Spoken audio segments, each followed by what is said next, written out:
I thought our family fortune was secure until I discovered my uncle hiding millions offshore and vowed to take back every dime.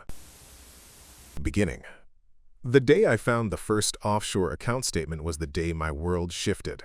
I was helping my father sort through old legal files in grandmother's attic, a dusty, slanted roof room filled with antique trunks and faded photographs, when a sealed envelope slipped from the bottom of a banker's box. The return address read Cayman National Bank. I glanced at my dad. He'd stepped out to fetch water. Curious, I peeled it open and pulled out a crisp sheet of paper. It was an account statement, dated just last month, in the name of G. Whitaker Family Trust. The balance, $8,427,563.12 USD. My breath caught. Grandma had left a modest estate, her house, a car, and a few $100,000 in savings to her heirs. No mention of millions. My heart hammered as I rifled through the rest of the envelope. Account agreements, wire confirmations, trustee designations. Everything pointing to my uncle, Gregory Whitaker, as sole trustee.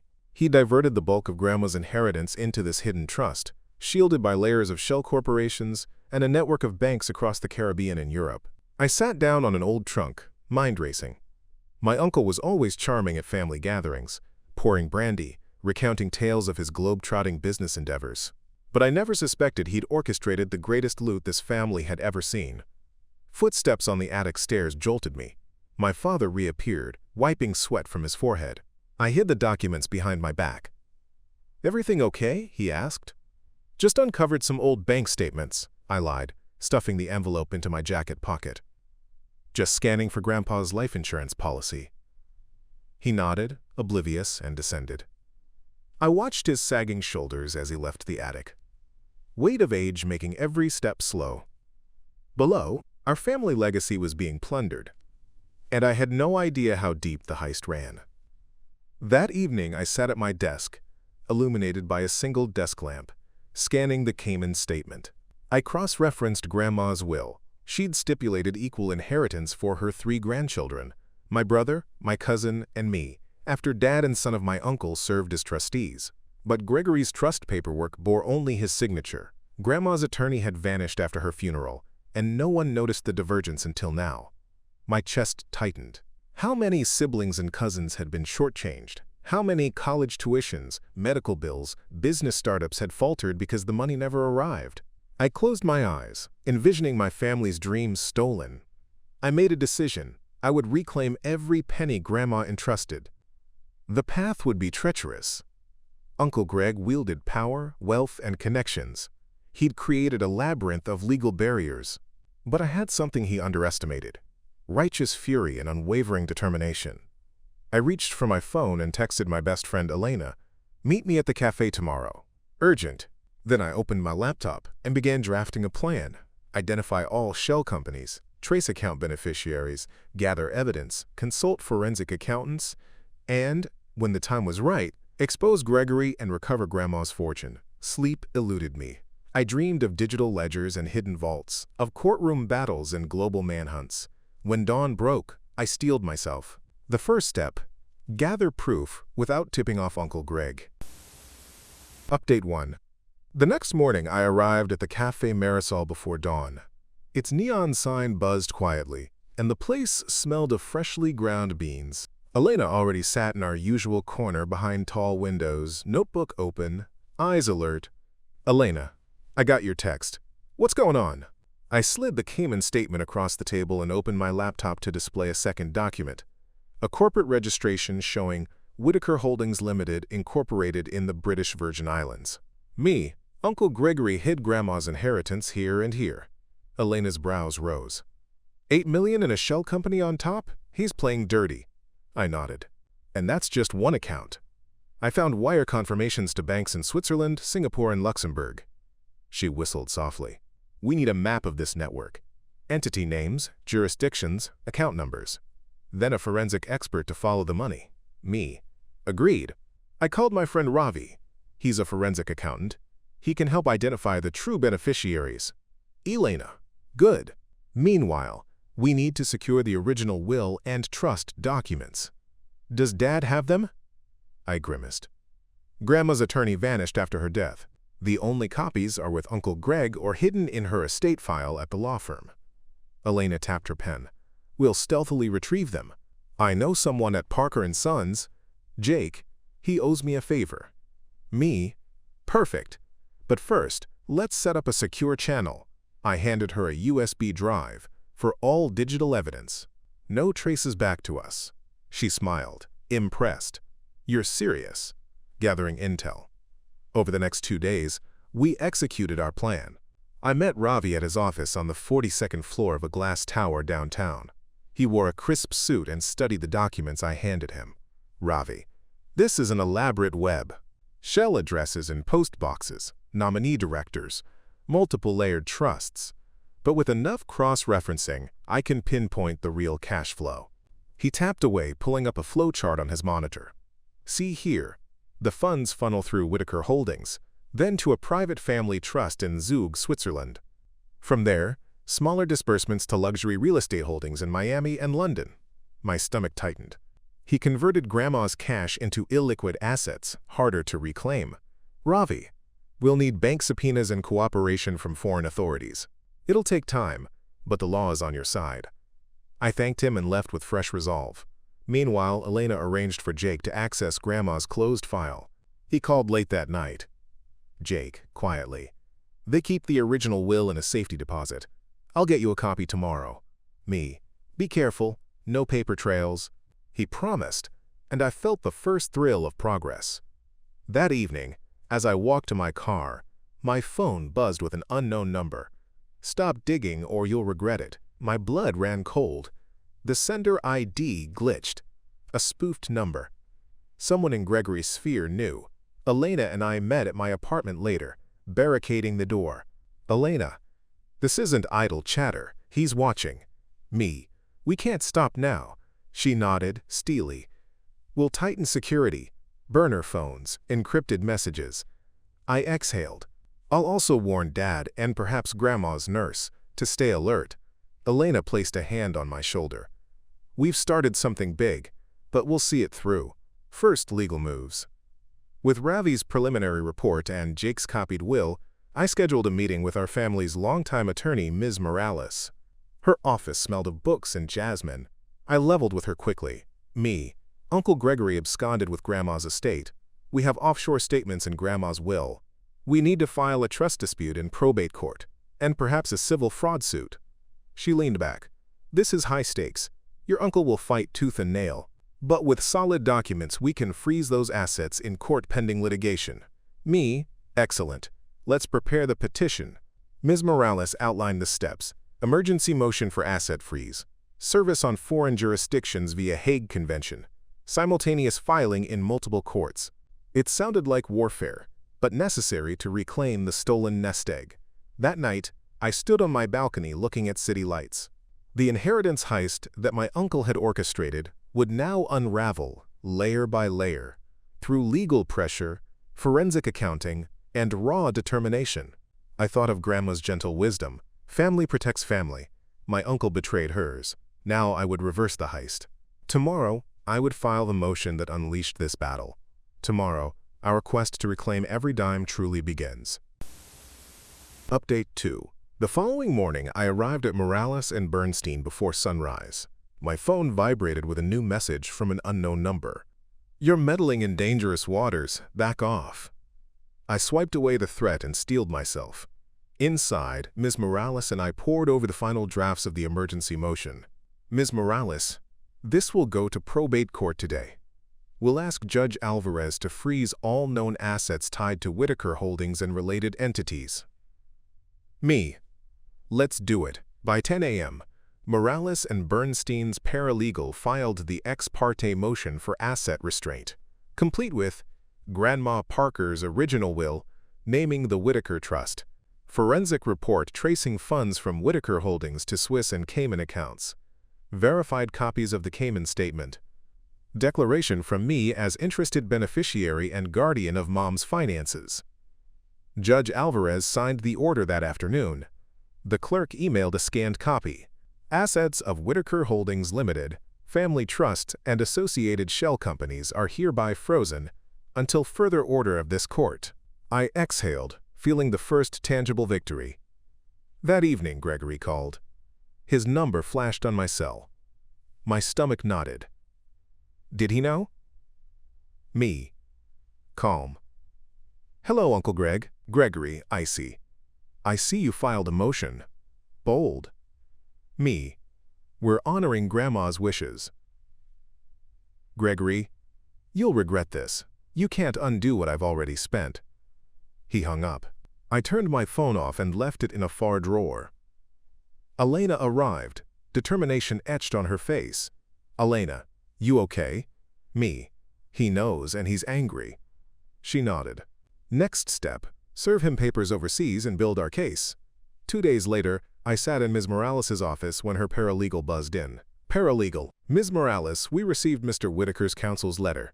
They're challenging the court's jurisdiction and claiming the freeze violates foreign banking secrecy laws. Ms. Morales, expected. We'll file our opposition and coordinate with our Swiss and Cayman counsel. She outlined the counterattack. Opposition brief arguing U.S. probate court can freeze domestic assets and order cooperation under international treaties. Letters rogatory to Swiss and Cayman authorities to enforce the freeze. Temporary injunction seeking to halt any transfer or liquidation pending full hearing. I watched her fingers fly over the keyboard. Every legal volley brought us closer to reclaiming Grandma's fortune, but the battle had only just begun. Allies in high places. Meanwhile, Ravi emailed breakthroughs from his deep dive. I cross-referenced the nominee director's signatures with shell company filings in Cyprus. I found overlap in one address, an Athens mailbox that ties back to Gregory personally. Swiss counsel says they can pierce the veil with this evidence. I forwarded the intel to Ms. Morales, who arranged a video conference with Swiss partner Luc Moreau of Geneva Global Legal. On screen, Luc's voice was crisp and confident. Luc, with the Athens connection and your court's freeze order, Swiss banks will comply. We'll have confirmation by week's end. Relief and excitement pulsed through me. Each piece of evidence tightened the noose around Gregory's illicit holdings. Back home, Claire called, voice raw. Claire, Dad found out about the motion. He's furious. He says you're tearing the family apart. Me, I'm protecting what's ours. Claire, but Dad, he has heart issues. This stress isn't good for him. My heart lurched. Our crusade threatened to divide the living branch of the family as much as it had exposed Gregory's betrayal. I swallowed. Me, I know. Let's assure Dad, once the hearing is over, we'll make Grandma's wishes clear and see if family counseling helps. Claire, okay, I love you. Me, love you too. I realized that reclaiming the fortune meant more than legal victories. It meant healing the living family rifts too. 2 days later, Luc Moreau's email arrived. Subject, Swiss compliance confirmed. Body, our firm served the Swiss freeze order to UBS and Credit Suisse branches holding family trust assets. All accounts are frozen. No transfers permitted. We await formal acknowledgement but consider this a success. Elena and I celebrated with coffee. Elena, Swiss banks responded, nice work. Me, next, Cayman confirmation. Then the big hearing. I felt the tide turning. Gregory's offshore vaults were locked, his ill-gotten gains immobilized. That weekend, I prepared for the probate hearing set 2 weeks hence.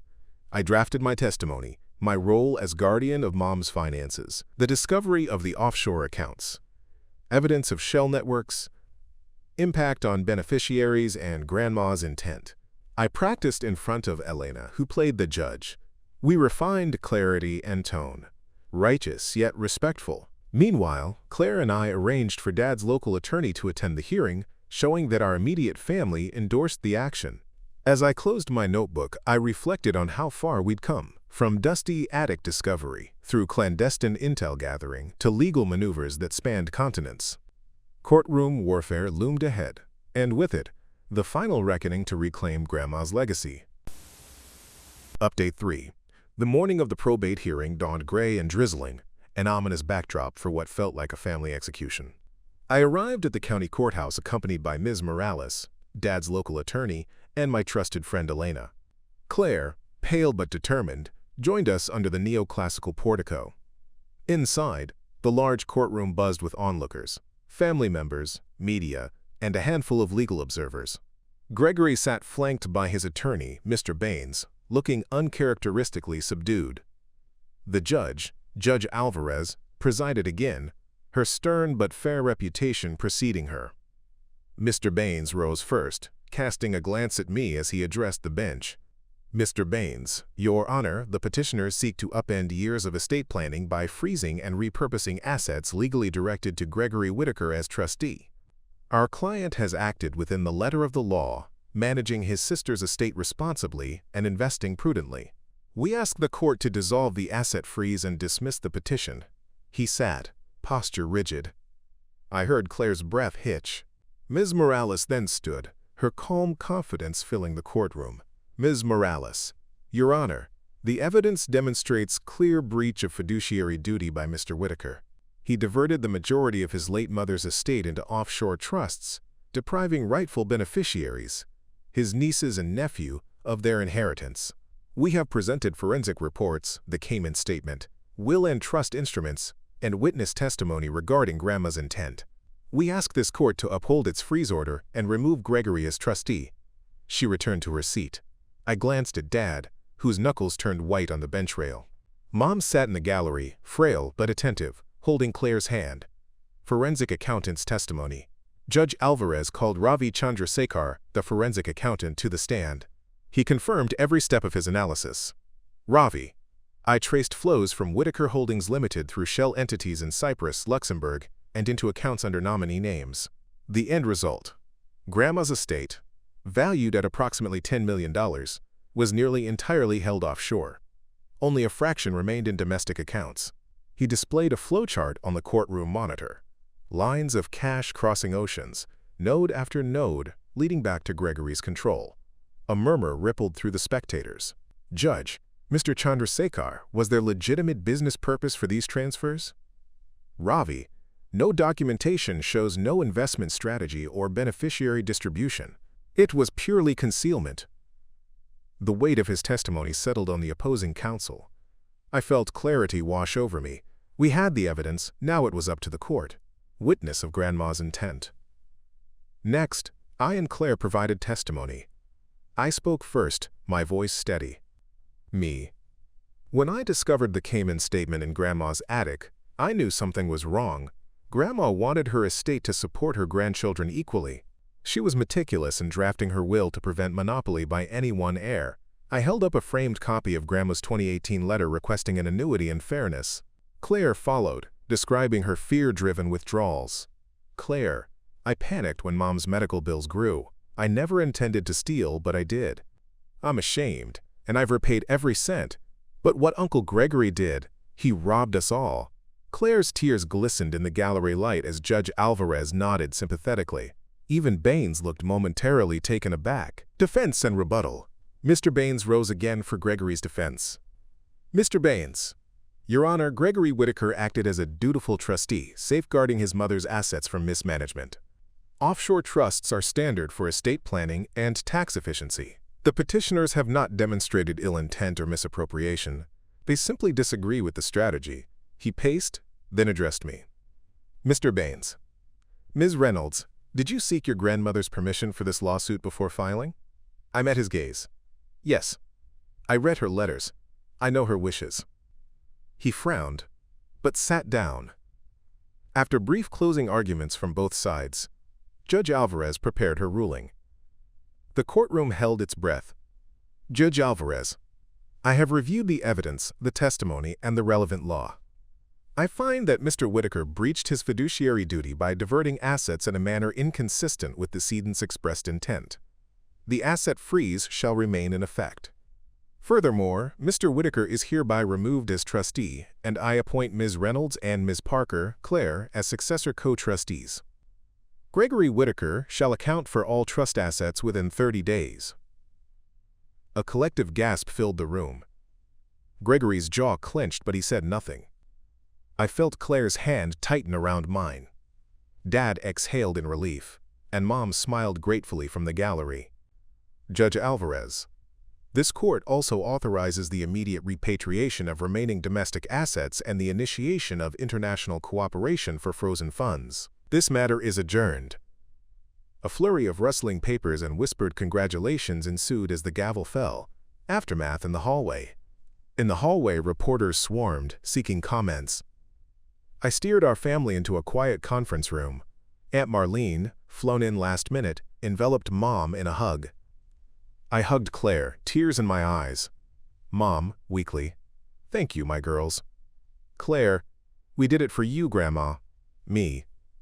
"And for all of us." Elena slipped me a thumbs up and a knowing smile. Our alliance had prevailed against a formidable foe. In the days following the hearing, I coordinated with Ms. Moreau in Switzerland and Cayman legal teams. Banks complied with court orders, releasing millions back into a newly established Whitaker Family Distribution Trust, fully transparent and managed by Claire and me. Assets were liquidated or redirected into diversified domestic investments, yielding income for our families and funding scholarships Grandma always dreamed of endowing. Gregory, now removed from his position, faced additional civil proceedings for restitution. His only public statement acknowledged family disagreements and expressed hope for reconciliation. Meanwhile, our committee formalized expanded roles. Sarah Reynolds, trustee and distribution oversight. Claire Parker, beneficiary liaison and restitution coordinator. Aunt Marlene, alternate trustee and family council chair. We also established a Whitaker Family Scholarship at Grandma's former alma mater in her memory. Update 4. Even after the court's decisive ruling, Uncle Gregory's desperation manifested in subtle and not-so-subtle ways. He began with legal posturing, filing motions for reconsideration and appeals, but when those failed, his tactics grew more personal and insidious. One morning, I arrived at my office to find an anonymous letter slipped under my door. "Don't think this is over. I'll see you ruined. G." The note was unsigned, but clearly from Gregory. Over the next few days, I started receiving suspicious emails at my law firm account. False rumors alleging I misrepresented Grandma's wishes for personal gain. A local gossip blog ran an anonymous tip. Family feud erupts over stolen millions. Trustee accused of fraud. I felt the sting of betrayal cut through the community I had trusted. At home, Claire and I convened with Ms. Morales. Me. "He's trying to drag our names through the mud." Claire, "They're attacking your reputation." Ms. Morales, "We can issue cease and desist notices to the blog and threaten defamation suits. But the best defense is transparency. Publish our documents and timeline publicly." That night, we launched a simple website, whitakerfamilytrust.org, hosting scanned copies of the court's judgment, a clear chronology of events, and a FAQ addressing the smears. Within hours, visitors flooded in, sharing messages of support. The local blog issued a retraction under pressure, and the smear campaign lost steam. 2 weeks later, Gregory made one last play. He sent a formal demand letter to my father and Aunt Marlene, threatening to invoke a no-contest clause in Grandma's will. That clause would forfeit any inheritance of anyone who legally contested the estate, even successful petitioners like Claire and me. The letter claimed we risked losing everything by continuing to litigate. In a tense family meeting at Aunt Marlene's dining room, the letter lay between us. "Dad, that clause," Grandma said, "it was to prevent frivolous contests." Aunt Marlene, "True, but the court deemed Gregory's breach serious enough to override that. We're safe." Ms. Morales confirmed via phone, "The judge's order explicitly protects your actions. A no-contest clause cannot bar rightful claims upheld by the court." Claire exhaled. "So he's bluffing." Me, "Let him threaten. Our legal position is bulletproof." Gregory's final gambit fizzled, leaving him more isolated. With the hostile chapter behind us, our family turned to constructive endeavors. At a celebration brunch at Mom's restored garden, we unveiled 2 initiatives: Whitaker Family Scholarship Fund, a $500,000 endowment honoring Grandma's commitment to education, offering annual scholarships to underprivileged students at her alma mater. Community Heritage Grant, a $250,000 fund supporting restoration projects in Grandma's hometown, historic buildings, local library expansions, and youth art programs. Mom, sitting in front of her rose bushes, beamed as her grandchildren presented prototype scholarship certificates. Claire and I felt proud. Tearing the stolen fortune from Greg's hidden accounts had transformed into public good. In a private moment that afternoon, I found Gregory alone in the garden, staring at the scholarship plaque bearing his mother's name. Me, gently.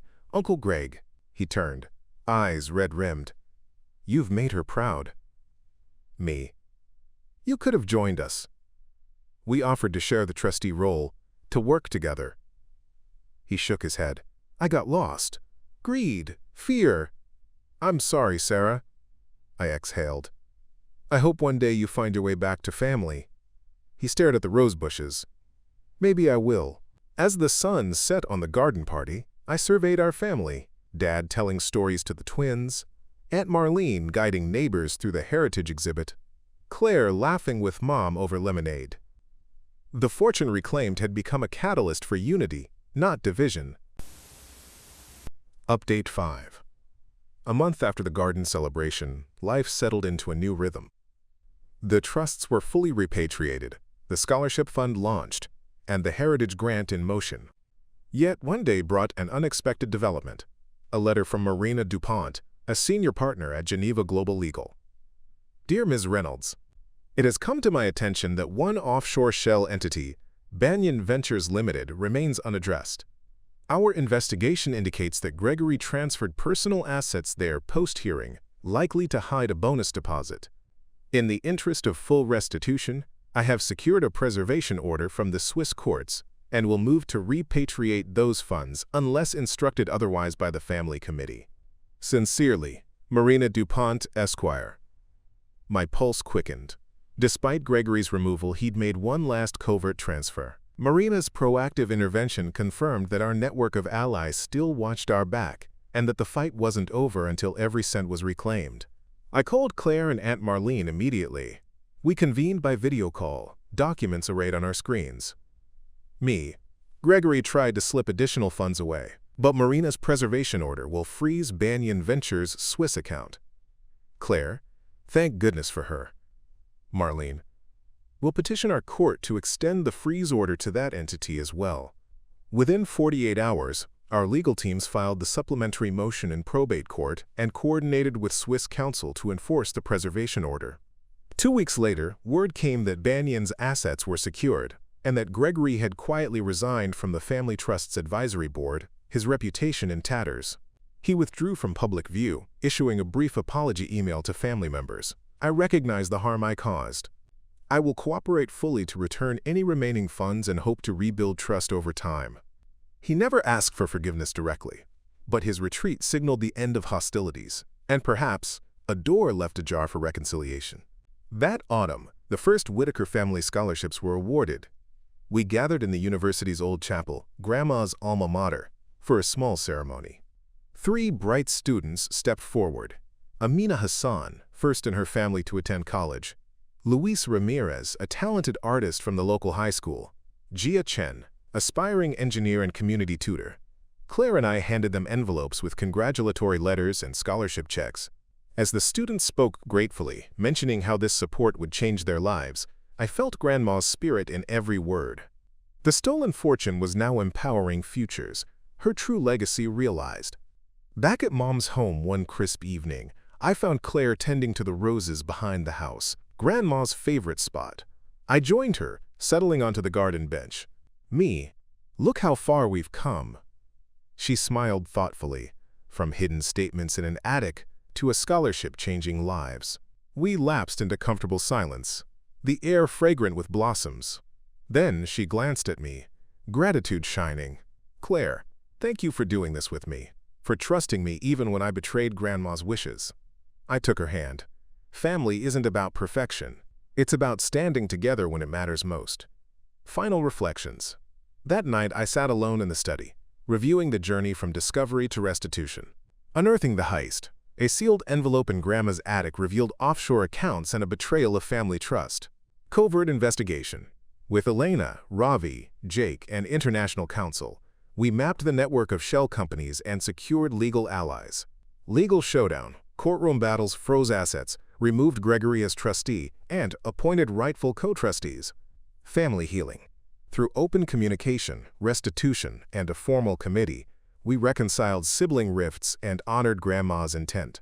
Philanthropic legacy. Scholarships and community grants transformed a stolen fortune into lasting public good, and even captured Gregory's remaining transfers.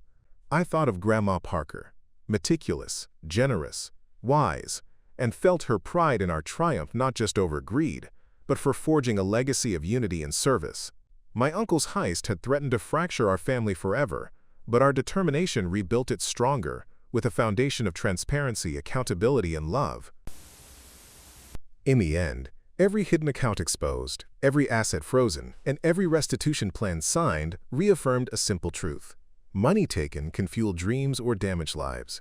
Yet when reclaimed with integrity, it can heal wounds and sow seeds of hope for generations to come.